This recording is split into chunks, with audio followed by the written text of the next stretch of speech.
Vamos abrir a palavra do Senhor no livro de Juízes, agora no capítulo 6.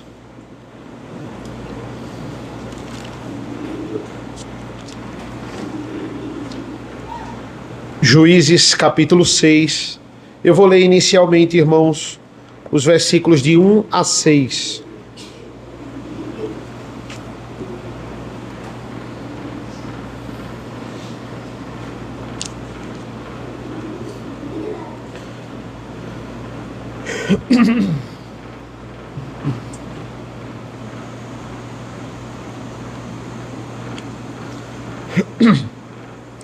Assim diz a palavra do Senhor: os filhos de Israel fizeram o que era mal aos olhos do Senhor, e por isso o Senhor os entregou nas mãos dos midianitas durante 7 anos.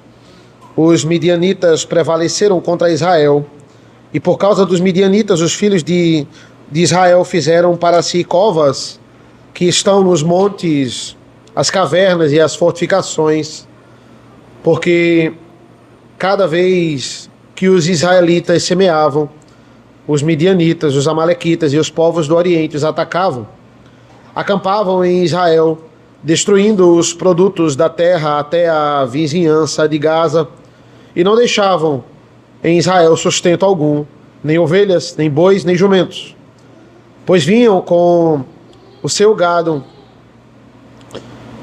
e as suas tendas, como uma nuvem de gafanhotos. Eram tantos que não se podiam contar, nem a eles, nem os seus camelos, e entravam na terra para a destruir. Assim Israel ficou muito debilitada com a presença dos midianitas. Então os filhos de Israel clamaram ao Senhor.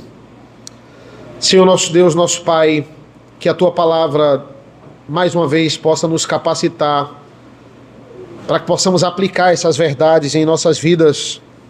Nos abençoa, possamos entender o contexto, que possamos entender o que o texto quer nos passar nesta manhã.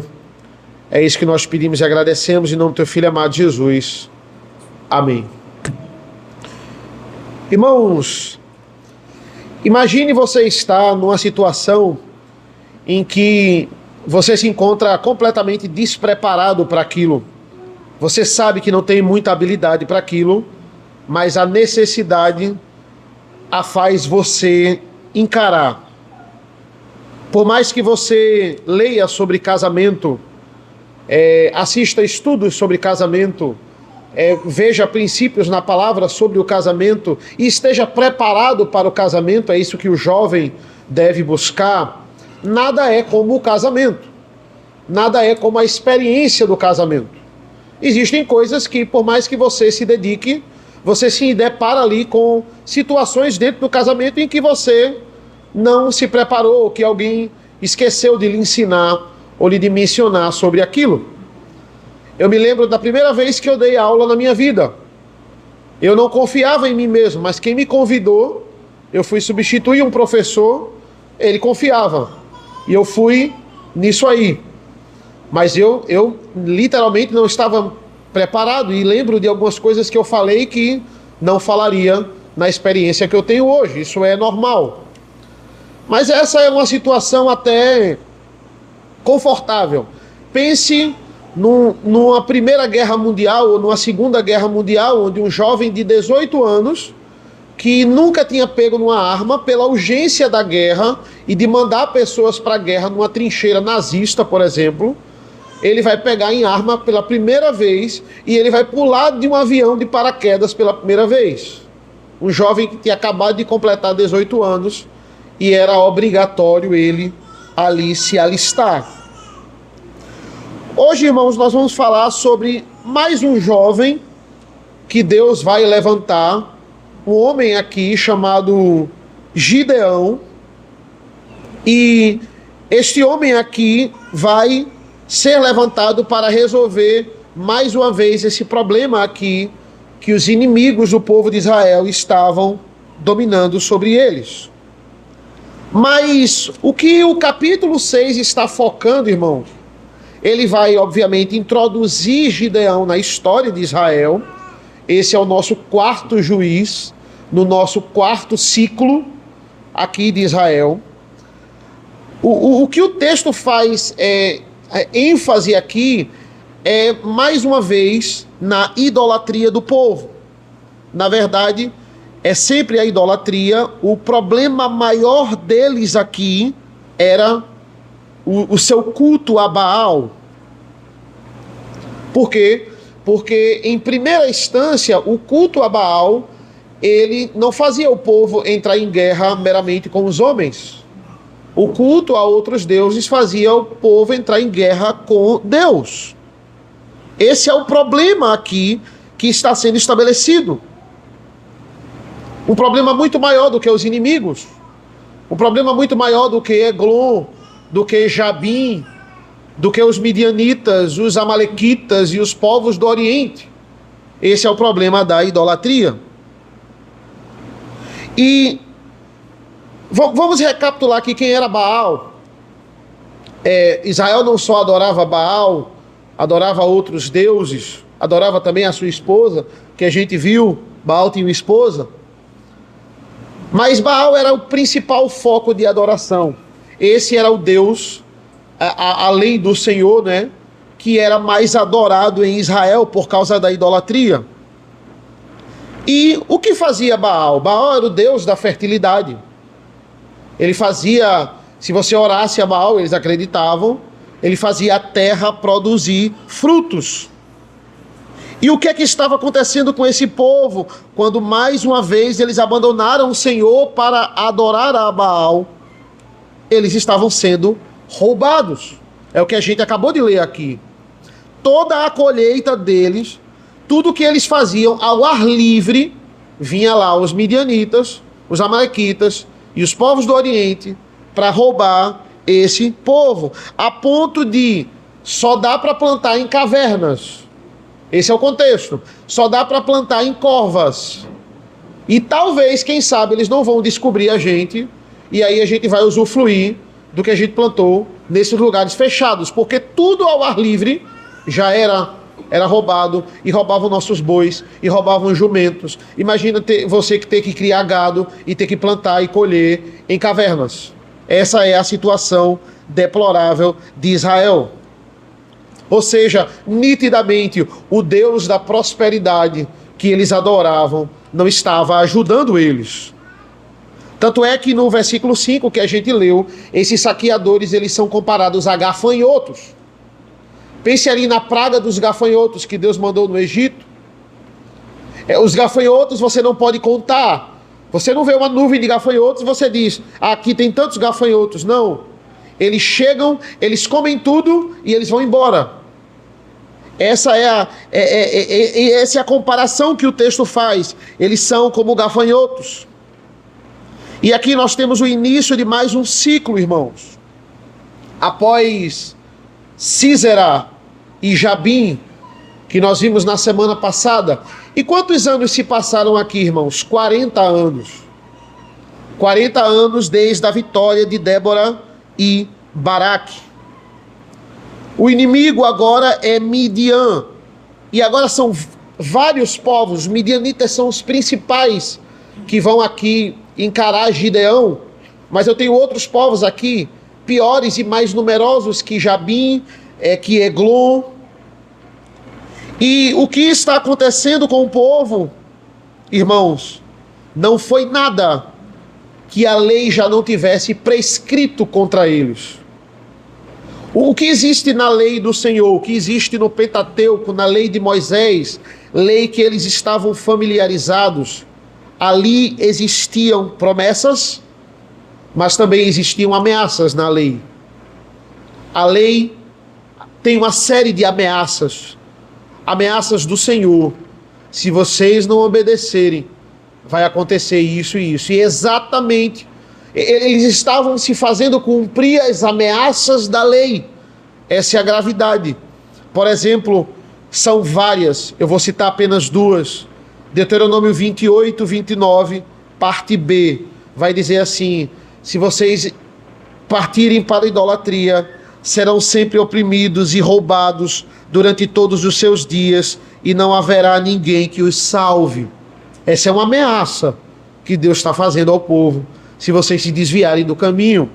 Deuteronômio 28, 31 vai dizer: o seu boi será morto diante dos seus olhos, mas você não comerá carne. E o seu jumento será roubado diante dos seus olhos, e não lhe será restituído. As suas ovelhas serão dadas aos seus inimigos, e não haverá ninguém que o socorra. É exatamente isso que está acontecendo em Israel, aqui nesse episódio de Gideão. Eles estão se fazendo cumprir a ameaça da lei. O pingo de prosperidade que existia em Israel estava sendo roubado e estava sendo saqueado pelo inimigo. E veja, nesses dois versículos que eu li, 28, 29 e Deuteronômio 28, 31, uma frase se repete, dizendo: e não haverá ninguém que os socorra. Baal não pode socorrer vocês, porque Baal não existe. A gente vai ver logo mais, não hoje por causa da extensão desse capítulo, mas a gente vai ver que até o pai de Gideão tinha um altar a Baal. E uma das coisas que ele tinha que fazer primeiro, antes de lutar contra os midianitas, era derrubar esse altar. Grande era a idolatria. Quanto tempo o povo estava sendo roubado pelos midianitas, irmãos? A Bíblia nos fala no versículo 1 aqui, que foram 7 anos. 7 anos após 40 anos de Débora, que o povo sabia que tudo que ele plantasse, o mínimo de vacilo, ali poderia ser roubado. Versículo 6. Assim Israel ficou muito debilitado com a presença dos midianitas. Então os filhos de Israel clamaram ao Senhor. Por que eles clamaram ao Senhor? Porque antes o Senhor enviou juízes para salvar o povo. Eles sabem das histórias. 40 anos, ainda existiam muitos povos vivos que presenciaram ali ou foram testemunhas da batalha de Débora e Baraque. Olha, antes Deus enviou Otiniel, Deus enviou Débora, Deus enviou Eude. Então vamos orar para Deus enviar mais um Salvador. Mas dessa vez Deus faz diferente. O povo ora por um juiz, mas ele não manda um juiz, ele manda um profeta. É isso que falam para a gente os versículos 7 a 10. Diz assim: quando os filhos de Israel clamaram ao Senhor por causa dos midianitas, o Senhor lhes enviou um profeta e lhes disse: assim diz o Senhor, Deus de Israel, eu tirei vocês do Egito, da casa de servidão. Eu os livrei das mãos dos egípcios e das mãos de todos os opressores. Eu os expulsei e dei a vocês a terra deles. E disse: eu sou o Senhor, o Deus de vocês. Não adorem os deuses dos amorreus, em cuja terra vocês estão morando. Mas vocês não deram ouvidos à minha voz. Deus não envia um juiz de primeira dessa vez, como ele fez das outras 3 vezes. Ele envia um profeta para explicar ao povo o que é que estava acontecendo. Imagine, você está doente, você está debilitado, e você precisa de remédio, você precisa de um médico, você está com dor, e aquela dor não para, você precisa se livrar dessa dor, mas ao invés de um médico, Deus lhe envia um pastor. Como assim um pastor? Ao invés de um herói, ao invés de um libertador, Deus vai enviar o profeta.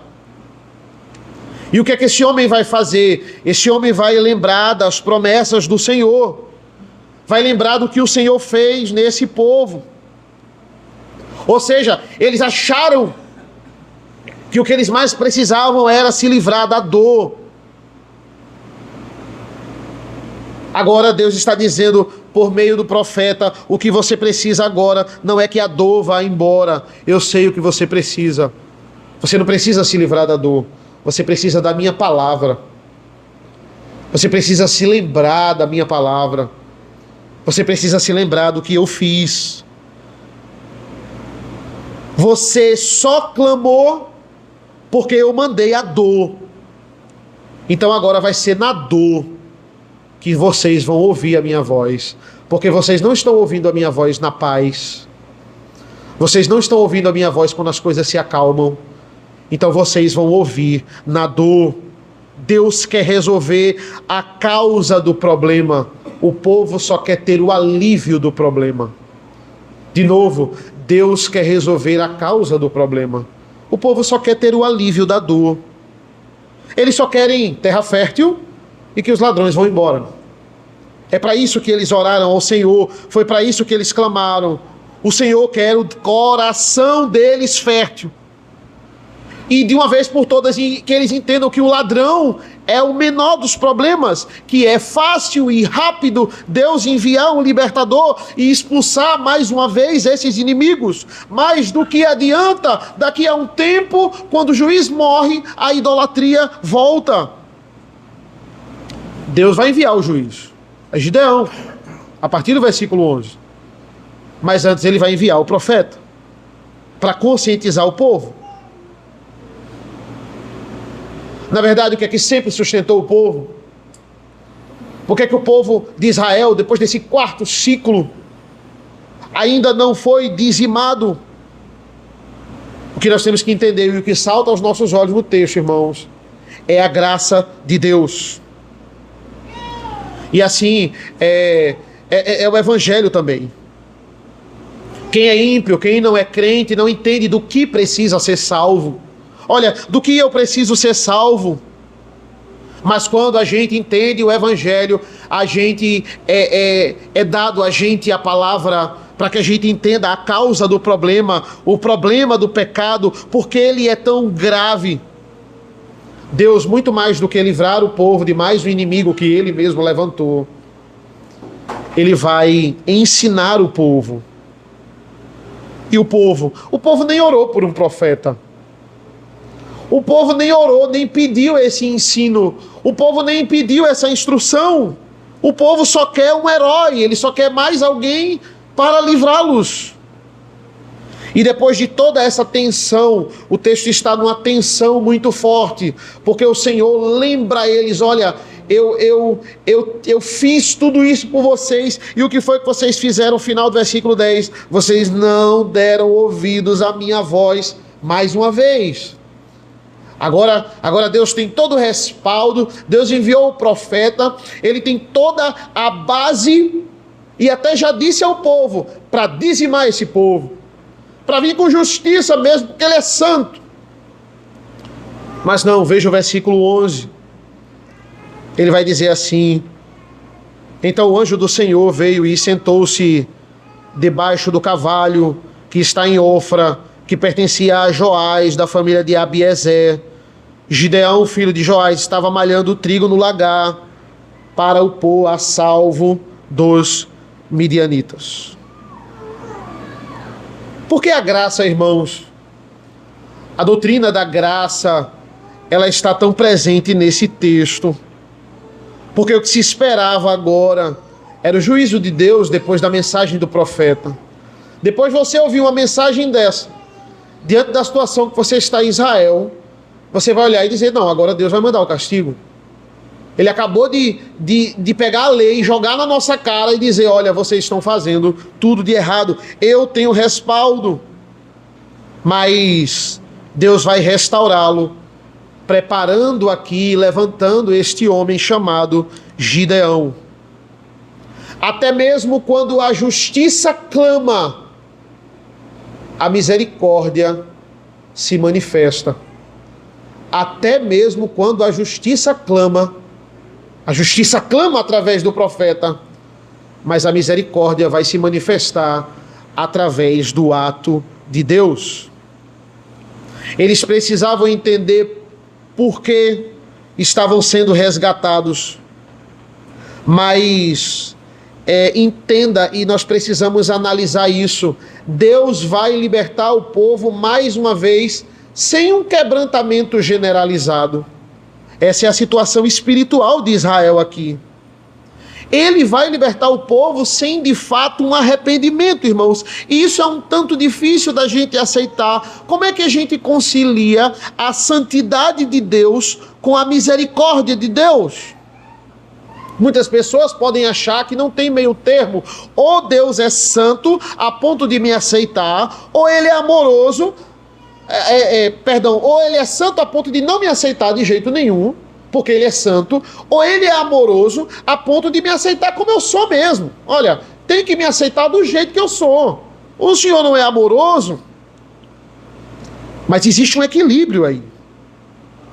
Qual é o equilíbrio? Deus lhe aceita, mas não é por nada que você é. Não é por causa de você. Ele lhe aceita por causa da cruz do Calvário. Não pelo que a gente faz, mas pelo que Cristo fez. Assim, ele é santo, ele é justo e ele é misericordioso ao mesmo tempo.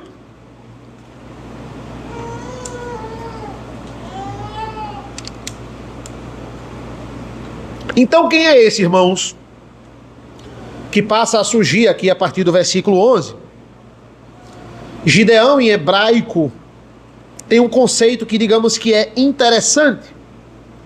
Esse termo, ele se parece com o verbo cortar, Gideão. É parecido com o verbo cortar, em algumas expressões no hebraico, não em todas. E eu falo muito isso, como o nome dos juízes, eles, alguns, não todos, eles falam muito sobre a função deles, sobre o que eles vão fazer. Por exemplo, a gente viu Eude o benjamita, Eude o filho da mão direita, mas que vai usar a mão esquerda. Ele justamente precisa se disfarçar para matar Eglon. Então, o nome dele é uma ironia. Aqui no sentido, Gideão, ele é levantado para cortar o altar de Baal. Ele é levantado para destruir Baal. Por favor, leia comigo o versículo 25. Veja se não é isso. Diz assim: naquela mesma noite, o Senhor disse a Gideão: leve o touro que pertence ao seu pai, a saber, o segundo touro de 7 anos, e derrube o altar de Baal, que é do seu pai, e corte o poste ídolo da deusa Aserá, que está junto ao altar. Então, você vai cortar o altar, você vai destruir, você vai derrubar. É como se, não tem como a gente transliterar isso, é como se no hebraico tivesse assim: Gideão, você irá gideanizar esse altar, você irá cortar esse altar. E o versículo 12 vai falar assim, a primeira fala do anjo do Senhor para Gideão. Então o anjo do Senhor lhe apareceu e lhe disse: o Senhor está com você, homem valente. Isso aqui é uma promessa. Deus está com você, Gideão. E logo após, digamos que Gideão não vai recepcionar muito bem esse anjo. Ele já vai chegar com questionamentos aqui. Veja o versículo 13. Gideão respondeu: ah, meu Senhor, se o Senhor Deus está conosco, por que nos aconteceu tudo isso? E onde estão todas as suas maravilhas que os nossos pais nos contaram? Eles disseram: o Senhor nos tirou do Egito, porém agora o Senhor nos abandonou e nos entregou nas mãos dos midianitas. Ele não entende. Como assim Deus está conosco? Nós estamos entregues nas mãos dos inimigos. Isso aqui é um questionamento. O questionamento de Gideão para esse anjo do Senhor é: por que é que nós estamos passando por isso? Ele está aqui, né? Ele permanece aqui protestando. A partir do versículo 14, o anjo vai falar mais uma vez com Gideão.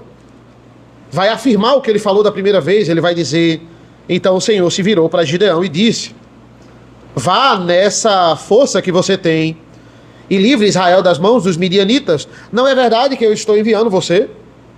Aí Gideão responde mais uma vez. Gideão respondeu: ah, meu Senhor, como livrarei Israel? Eis que a minha família é a mais pobre em Manassés, e eu sou o menor na casa do meu pai. É interessante isso. Deus está dizendo: olha, Deus está contigo. Vai. Ah, eu não posso. Como é que o Senhor fez isso? Abandonou, deixou a gente nas mãos dos midianitas. Gideão, vai nessa sua força. Você vai livrar os midianitas. Não é verdade que eu estou enviando você? Aí ele: ah, meu Senhor, eu sou tão pobre, a minha família é a mais pobre de Manassés, eu não tenho recursos. Veja, o que Gideão está querendo fazer aqui? Ele está querendo convencer Deus que ele não é a pessoa ideal para o serviço. Olha, Deus, você não está entendendo. Você está falando aqui, o Senhor está falando aqui várias vezes, meu Senhor, mas eu não sou a pessoa adequada para o serviço. Olha a forma como Gideão está se direcionando para esse anjo do Senhor aqui. E não se engane, irmãos, muitas vezes, nós somos assim. Nós vemos as maravilhas que Deus faz na sua palavra, mas pensamos, talvez Deus tenha esquecido da gente. Olha, Deus é tão maravilhoso, faz tanta coisa boa na vida de tanta gente, mas eu acho que Ele me esqueceu. Ou Ele esqueceu do nosso país, Ele esqueceu da situação em que estamos vivendo. Quantas vezes a gente pode olhar para as notícias políticas, essa semana as notícias políticas borbulharam, e a gente pode olhar e dizer assim, pronto, agora Deus esqueceu da gente mesmo. Agora a gente está entregue. Será que Deus não está vendo isso? Esse é o questionamento de Gideão. E Deus insiste aqui, olha, vai nessa sua força. Eu não estou com você pela terceira vez, irmãos. Pela terceira vez, versículo 16. Mas o Senhor disse, depois do segundo questionamento de Gideão, já que eu estou ao seu lado, você derrotará os midianitas como se fosse um só homem. Veja como esse não é um refrão aqui da fala do anjo do Senhor. Versículo 12, o Senhor está com você. Versículo 14, não é verdade que eu estou enviando você? Versículo 16, já que eu estou do seu lado, Deus está dizendo isso. Gideão, você não precisa ser rico financeiramente para me servir. Eu não preciso dos seus recursos financeiros e da sua família para que ela seja rica ou pobre para a gente vencer essa guerra. Gideão, você não está entendendo. Não é você que é especial. Eu não estou escolhendo você porque você tem uma coisa melhor do que os outros. E que agora eu preciso disso de você. Você está indo, Deus está dizendo, porque e você vai vencer como se fosse um só homem, porque eu estou indo lutar ao seu lado. Versículo 16, já que eu estou ao seu lado, terceira vez que Deus está falando, já que eu estou ao seu lado, você vai vencer. O que é isso, irmão? Somos completamente inadequados, somos completamente incapazes para qualquer serviço que Deus nos chamar. Se a gente consegue ter êxito no nosso trabalho, é porque Deus está do nosso lado. Mas Gideão não está convencido. Você pode estar, e eu também, ou não. Talvez não seja fácil. Olha aquele contexto, olha aquela situação. Gideão, ele pede sinais de que é de fato o anjo do Senhor que está falando com ele, de que de fato essa mensagem vem do Senhor. Veja o versículo 17, vai dizer assim, Gideão respondeu, se de fato encontrei favor aos teus olhos, dá-me um sinal de que és tu, Senhor, que estás falando comigo. É interessante, irmãos, porque a própria literatura hebraica vai nos mostrando que Deus vai se fazendo conhecer aos poucos aqui a Gideão. E que Gideão vai percebendo isso aos poucos também. Olha como isso é interessante. Olha como a literatura hebraica está mostrando isso para a gente. Versículo 13 vai dizer assim, Gideão vai dizer, meu Senhor, esse Senhor está com letra minúscula. Meu Senhor, ele está com letra minúscula. No versículo 15, Gideão fala de novo ao Senhor, meu Senhor, o Senhor está com letra maiúscula. Olha que interessante. Por quê? Né? Aí quando a gente vai para o 17, se de fato encontrei favor aos teus olhos, dá-me um sinal de que és tu, Senhor. O Senhor está todo em caixa alta. Isso é uma coincidência? Será? Não, irmãos. Deus está se revelando aos poucos a Gideão. Gideão está entendendo que ali é o próprio Deus, não é apenas um anjo do Senhor. É Deus que está falando com Gideão diretamente. E a própria literatura hebraica está crescendo esta percepção de Gideão. Aqui Gideão, no versículo 17, irmãos, ele se assemelha a Tomé. Tomé disse que só acreditaria que Cristo ressuscitou se ele tocasse nas feridas de Cristo. E antes de tocar, só olhando para as feridas, ele vai dizer: Senhor meu, Deus meu. Então, ele continua, olha, se o Senhor é o Senhor, Gideão vai dizer: eu quero lhe fazer uma oferta. Porque Gideão sabia que ninguém aceitaria essa oferta que ele iria fazer se não fosse o Senhor. É uma oferta específica aqui. Observe a partir do versículo 18. Peço que não te afastes daqui até que eu volte. Traga a minha oferta e coloque diante de ti. Ele respondeu: eu esperarei até que você volte. Então entrou em casa, preparou um cabrito e fez pães sem fermento, com 20 litros de farinha, pôs a carne no cesto e o caldo numa panela. Depois trouxe tudo até debaixo do carvalho e entregou ao anjo. Porém o anjo de Deus lhe disse: pegue a carne e os pães sem fermento e coloque-os sobre esta rocha. Depois derrame o caldo em cima. Foi o que Gideão fez. Então o anjo do Senhor estendeu a ponta do cajado que trazia na mão e tocou a carne e os pães sem fermentos. Saiu fogo da rocha e queimou a carne e os pães. E o anjo do Senhor desapareceu da presença dele. Depois de aceitar a oferta e tocar com a ponta do seu cajado aqui, queimar a oferta, ele desaparece de uma forma miraculosa. E olha a reação de Gideão diante dessa visão. Dessa visão diante dos olhos dele. Versículo 22. Quando Gideão viu que era o anjo do Senhor, disse: ai de mim, Senhor Deus, pois vi o anjo do Senhor face a face. Ou seja, irmãos, fica claro, principalmente após a fala de Gideão no versículo 22, que não se tratava de um anjo como Miguel ou Gabriel. Aqui nós temos Cristo. Aqui nós temos Jesus aparecendo e falando a Gideão. Ele consome a oferta que Gideão faz e desaparece da presença dele de forma extraordinária. Qual é a base que a gente tem para afirmar que aqui é Cristo? Por que aqui é Cristo? Porque entenda, irmãos, somente podemos ver a Deus sem sermos consumidos através da face de Cristo. Somente podemos ver a Deus sem sermos consumidos através da face de Cristo. Uma coisa que nos ajuda muito aqui é uma doutrina, a doutrina da Trindade. Às vezes tem passagens que o anjo fala como um mensageiro. Ali não é diretamente Cristo, não é Deus. Eu falo da parte do Senhor. O anjo vai dizer, né? Eu falo em nome do Senhor.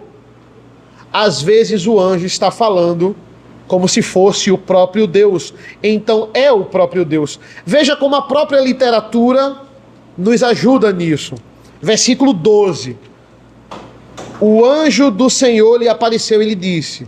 o texto está dizendo que é o anjo do Senhor.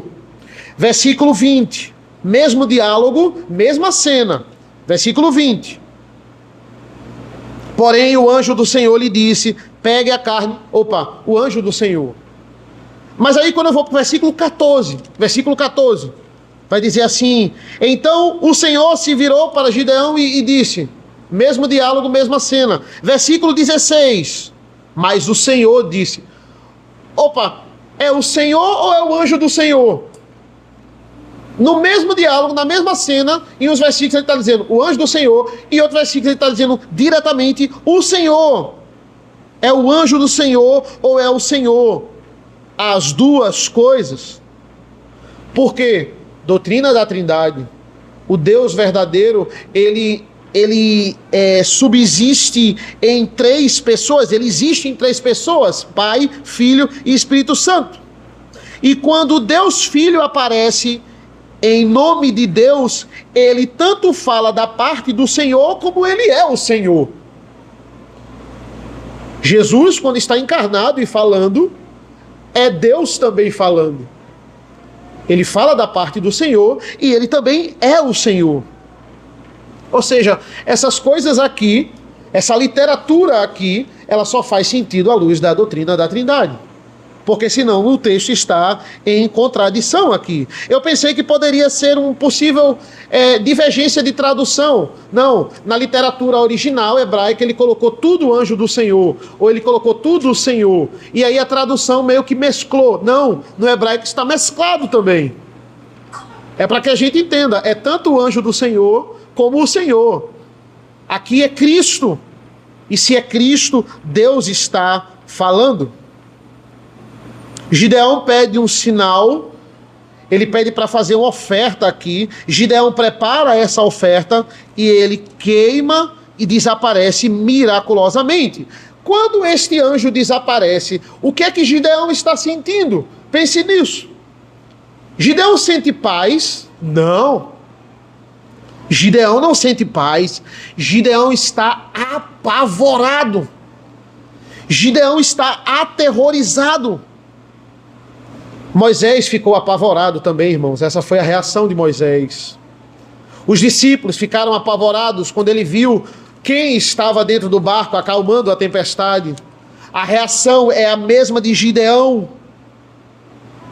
E o Senhor é tão bom que depois dessa reação de Gideão, ele ainda fala com Gideão no versículo 23. Olha a fala do Senhor. Mas o Senhor lhe disse que a paz esteja com você. Não tenha medo, você não morrerá. O que é que Gideão conclui ao entender que ele estava falando com o próprio Deus? Ele disse: eu vi a face do Senhor. Ele achou que imediatamente ia morrer. A fala dele no 22 é: ai de mim. Por quê? Porque na teologia veterotestamentária, aquele que vê a face de Deus morre. Mas imediatamente, olha a graça de Deus mais uma vez, a fala de Deus no versículo 23, não tenha medo, fique em paz, você não morrerá. Irmãos, Deus não precisa da ajuda de Gideão, nem precisa da ajuda de Moisés, ou não precisou da ajuda de Davi, mas Ele gosta de fazer isso. Esse é o método dele, isso é um padrão. Ele ama os incapazes, principalmente aqueles que acham que não conseguem. Quantos diálogos parecidos com esse nós temos na palavra de Deus. Ele faz isso conosco. As missões que vêm da mão do Senhor, tem o Senhor do nosso lado. E somente na face de Cristo eu posso contemplar o meu Criador sem ser destruído. Essa é a teologia aqui. E veja, era o que Gideão mais precisava nesse momento. Ele precisava de paz. E Deus vai dizer: a minha paz está com você. A minha paz está com você.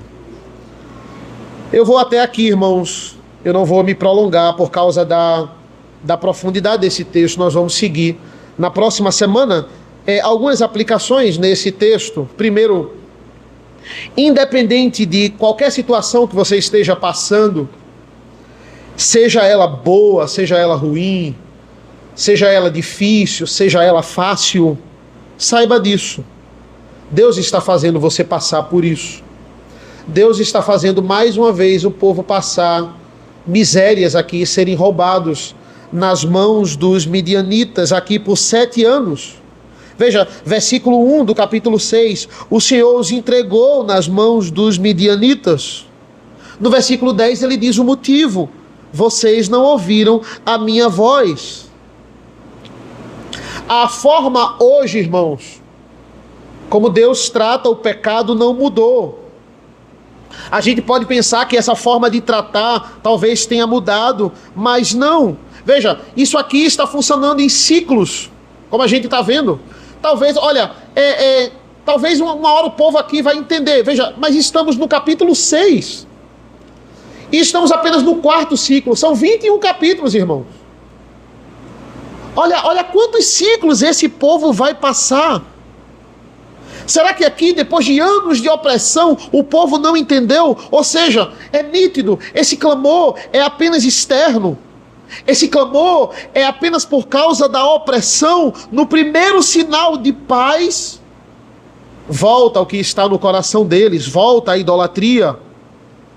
O que é que a gente pode aprender com isso, irmãos? Não confunda sofrimento por causa do pecado com arrependimento. Não confunda o pesar por causa do pecado com arrependimento. Um comentarista sobre esse início do capítulo 6, ele vai dizer assim: o pesar, a dor, só diz respeito a nós quando o nosso coração está destruído, mas quando nós entendemos o que é arrependimento, nós entendemos que isso remete somente a Deus. É quando é que eu estou arrependido? Quando eu penso como Deus foi desonrado com o meu pecado, como a sua natureza foi insultada pelos meus atos, como os seus atos de salvação estão sendo esnobados, como eu tentei manipular a Deus sem jamais ter êxito nisso, mas é o que a minha natureza pecaminosa fica tentando fazer. E aí eu não apenas sofro, mas eu de fato me arrependo.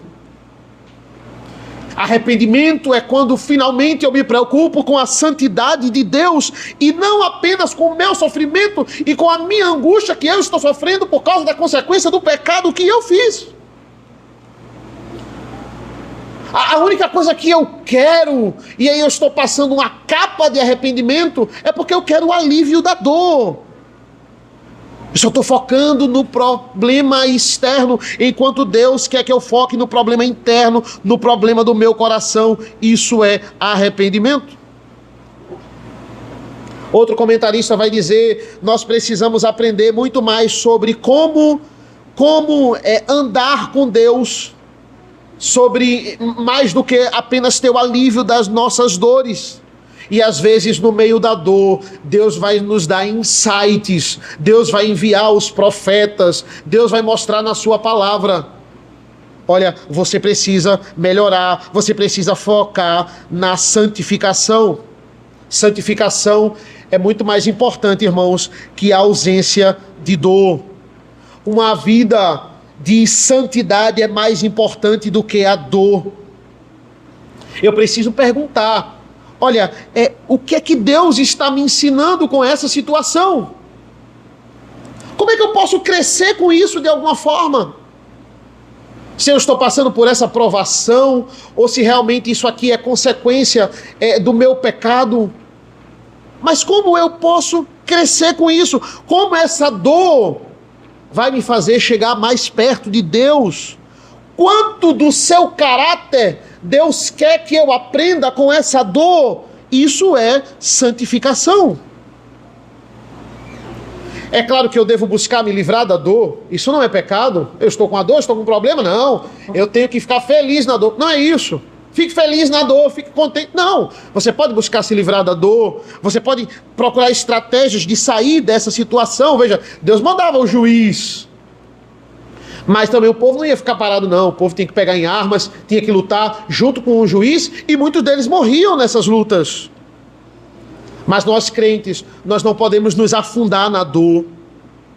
A dor não é presente na nossa vida para que a gente se afunde nela. O comentarista conclui: Deus aqui quer nos instruir e não nos pacificar nesse momento. Ele quer nos ensinar. Ora, não é isso que Deus faz quando nós pregamos para vocês? Você se conscientiza do pecado, você vai lá e se arrepende. Não é isso que Deus faz através do ensinamento de pessoas que Ele levanta para que vocês ouçam a palavra de Deus? Acima de qualquer resolvedor de problemas, e esse aqui era o juiz, eles precisavam antes do profeta. Como a palavra me ensina quando eu a estudo, como ela me instrui, é isso que eu preciso em primeira instância. Segundo, irmãos, Gideão aqui, ele se assemelha a Moisés. Quando Deus chama ele para a tarefa e ele diz assim: Senhor, chama outro. Moisés vai dizer, qual é a desculpa de Moisés? Eu sou pesado de língua. Senhor, eu não sei falar direito. Gideão fala: eu sou o menor da casa dos meus pais, mas Davi também era o menor. Deus, entenda, Deus sempre chama pessoas inesperadas para fazer grandes obras. Lembre da marca de Deus. Essa é a marca de Deus. Quem imaginaria o grande dominador de mulheres como Císara morrer nas mãos de Jael? Mas ele faz isso para mostrar: quem resolve o problema não são essas pessoas, são apenas instrumentos. Quem resolve sou eu. Parece que esse é um refrão da maioria dos profetas. Repare, Isaías vai dizer: ai de mim, eu sou um homem de lábios impuros. Jeremias vai dizer: talvez eu seja jovem demais. Jonas vai para o lado oposto, porque ele não queria que Deus salvasse aquele povo, principalmente nas mãos dele. Todos eles têm esse mesmo sentimento: olha, talvez eu não seja adequado para essa tarefa. Então entenda, irmãos, quando Deus nos chama para o serviço, a gente não deve aceitar porque a gente tem força para realizar, mas porque 3 vezes ele vai dizer a Gideão aqui: ele está conosco. Essa é a diferença, essa é a nossa realidade. Como eu vou fazer esse trabalho, eu que talvez nunca tive uma boa criação? Como é que eu vou liderar um ministério? Eu não fui um jovem introduzido, ensinar os homens. Eu não fui um jovem introduzido, instruído desde a infância sobre masculinidade bíblica. Como é que eu vou ser um marido presente se eu não tive esse exemplo dentro de casa? Como é que eu vou ser um profissional dedicado se eu não tive isso de berço? Ou se os meus professores, eles não foram aquele exemplo de profissionais para mim? Eles foram um exemplo, talvez, de negligência. Como é que eu vou servir a igreja se ninguém antes de mim, na minha família, serviu? Irmãos, se o Senhor lhe deu uma família, se o Senhor lhe colocou numa igreja, se Deus lhe deu os bens que Ele lhe deu, não é por causa da sua história, não é por causa de quem você é que você vai conseguir administrar, mas é por causa da glória de Deus. Não é por causa da sua força, mas porque já que eu estou com você, você vai conseguir. Não tem como você ser um bom pai, uma boa mãe, um bom marido, um bom patrão, um bom profissional, um bom esposo, um conselheiro, se a graça de Deus não estiver pairando sobre a sua vida. E isso basta. Isso era para bastar para Gideão na primeira resposta: Deus está comigo. Isso acontece, isso vai ser lido no próximo domingo, Josué 5. O anjo do Senhor aparece para Josué e vai dizer a mesma coisa a Josué, vai dizer: eu estou entrando com você. Isso basta. Isso bastou para Josué. Josué, diferente de Gideão, não ficou pedindo sinais ao anjo do Senhor. E por último, irmãos, para nós concluirmos, o versículo 24 vai dizer assim: então Gideão edificou ali um altar ao Senhor e lhe deu o nome de O Senhor é Paz. Até o dia de hoje, esse altar está em Ofra, que pertence à família de Ebiezer. Olha que interessante, né? Versículo 13, Senhor com letra minúscula. Versículo 15, Senhor com letra maiúscula. Versículo 17, Senhor em caixa alta. E agora versículo 24, Senhor em caixa alta e o Paz em letra maiúscula. Gideão agora entende completamente: não é só o Senhor que está comigo, mas o Senhor é paz. O Senhor é a minha paz.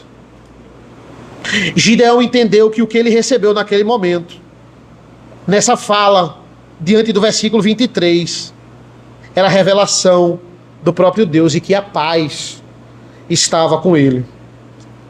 Isso era o que Gideão precisava para vencer os midianitas. Isso é muito mais precioso, na verdade, do que vencer os midianitas, porque não importa você estar em paz com homens e em guerra contra Deus.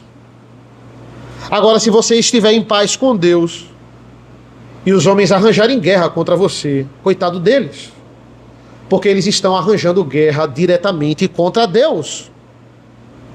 A paz que precisava ser resolvida aqui era entre o povo e Deus, entre o povo e os midianitas, irmãos. Não!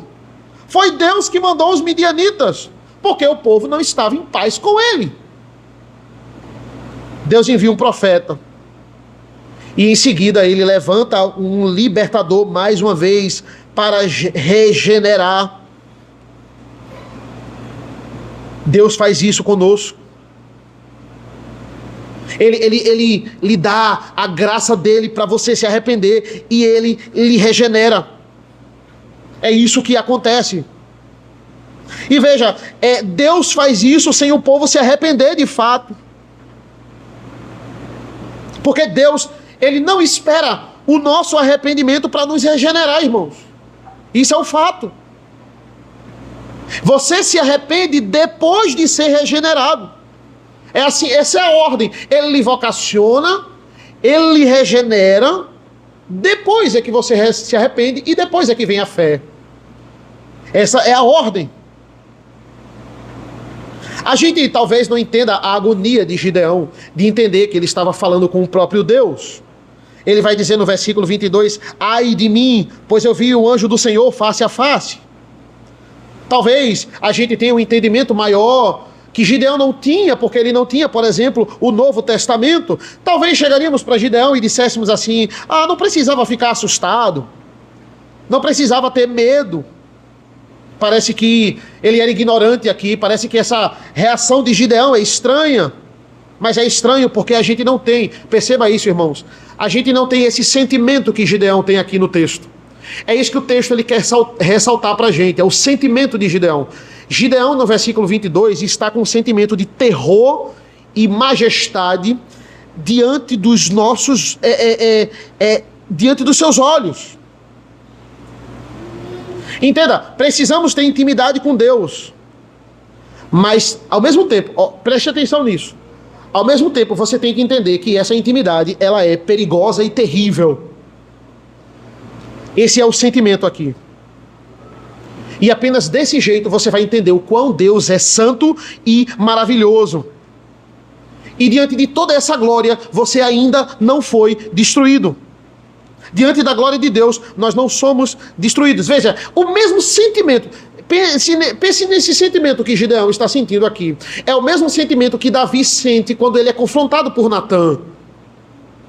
Ele vai ouvir tudo aquilo ali de Natã e ele vai dizer assim, eu pequei contra o Senhor. Ele está diante do terror e diante da majestade de ter insultado um Deus santo. Qual é a fala imediatamente que Natã vai dizer a Davi? Quando ele diz, eu pequei contra o Senhor, imediatamente Natã vai dizer assim, é o mesmo que Deus diz a Gideão, e o Senhor já te perdoou, não morrerás. Eu sei que você está pensando que vai morrer agora, Davi. Fique em paz. Gideão, você está pensando que vai morrer agora diante da santidade de Deus e diante do seu pecado. Fala imediatamente, Natã e Deus falam aqui, fique em paz, você não morrerá. Gideão e Davi, eles foram poupados. Veja, o que é que o texto ele quer extrair aqui? Ele quer extrair o sentimento de estar diante de Deus. É o que ele quer que a gente foque aqui. Diante dessas falas, a gente pode extrair diante de Deus, da santidade dele, e diante de quem somos, depois de tudo isso, a gente ser poupado. Qual é o sentimento? A gente sente imediatamente que a gente está recebendo aquilo que a gente não merece. Esse é o sentimento de estar diante de Deus e ser poupado. É entender que a gente está recebendo ali paz, e nitidamente, diante da santidade de Deus e do nosso pecado, nós não merecemos. Nada é mais seguro, diante desse sentimento de terror, você ouvir, você não morrerá, não tenha medo, eu estou com você, fique em paz. Agora Gideão tem toda a força para partir para a guerra e para cumprir aquilo que Deus ordenou. Ele vai levantar um altar e ele vai dizer, esse altar é Deus é paz. A partir do versículo 25, nós não vamos nos prolongar. Deus aqui vai trabalhar contra a idolatria do povo. Por que existe o capítulo 6? O capítulo 6 não é nem a guerra começa no 7. Mas Deus está precisando resolver um problema muito maior do que a guerra. Ele precisa resolver o problema da idolatria. Esse problema é uma questão de prioridade. O maior problema nunca foram os inimigos terrenos. O problema é a idolatria. Porque a idolatria é uma guerra direta contra Deus. A partir da próxima vez que eu estiver aqui, irmãos, vamos continuar aqui, exatamente no decorrer dessa história, versículo 25, onde Gideão vai, primeiro, antes de lutar contra os midianitas, em nome de Deus, ele vai lutar contra Baal. Essa é a narrativa a partir do versículo 25. Vamos orar?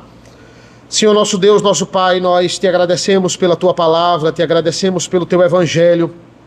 Quão precioso é o teu evangelho, quão maravilhosos são os teus ensinamentos. Nos abençoa nesta manhã, nos capacita, que nós possamos entender que aquilo que nós recebemos do Senhor é a graça que vem do Senhor. Que esse possa ser o sentimento que venhamos a ter um sentimento de arrependimento, um sentimento de humilhação diante da tua graça, diante da tua perfeição, porque diante de tudo isso, o Senhor nos poupa e nos diz: você terá paz, você não morrerá eternamente, você estará comigo, fique em paz, porque eu estou com você. Isso é reconfortante. Somos eleitos, nós cremos, entendemos que essas promessas de Gideão, que essas promessas dadas a Davi por Cristo, pelo anjo do Senhor, são também promessas para todos nós. Nos abençoa, Senhor, nos abençoa neste domingo, nos abençoa ao longo deste culto, nos abençoa nesses momentos onde vamos ser edificados ainda mais com a palavra do Senhor, seja no ensino da escola dominical e no culto à noite também com a tua palavra. Esteja conosco, Senhor. Obrigado pelo teu evangelho. É isso que nós pedimos e agradecemos em nome do teu filho amado Jesus. Amém. Amém, meus irmãos. Vamos ficar de pé. Vamos